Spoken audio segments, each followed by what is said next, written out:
Good morning, everyone, and Happy New Year. This is Bill Henderson, Chief Investment Officer from Valley National Financial Advisors, coming to you with our first update for 2025. Before we get into 2025, let's spend a couple of seconds looking back on 2024. What did we get as investors that stayed invested and stayed focused on long-term growth? We got double-digit returns in the stock market and a bond market that provided 4 to 5% yields all throughout the year.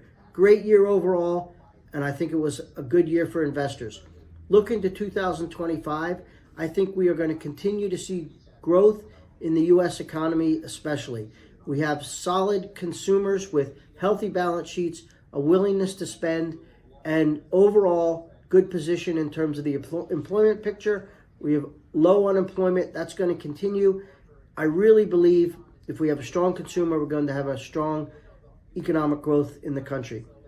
How about the new administration coming in? President Trump is a pro-growth president. He's already talked about that.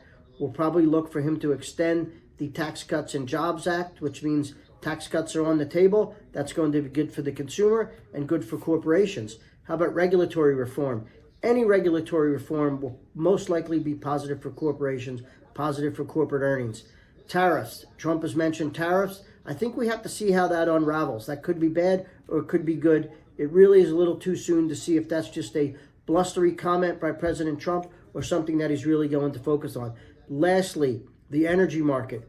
President Trump is certainly all about keeping the U.S. as a solid producer of oil and natural gas. And I think that overall is good for the U.S. consumer as energy goes into everything, whether it's in our gasoline for our cars, energy for heat in our homes, or energy used for corporations to produce and manufacturing. So let's stay focused and let's watch the growth in the U.S. as I think when you look at the global markets, the U.S. is in the best position to perform this year. Thanks for listening and have a great day.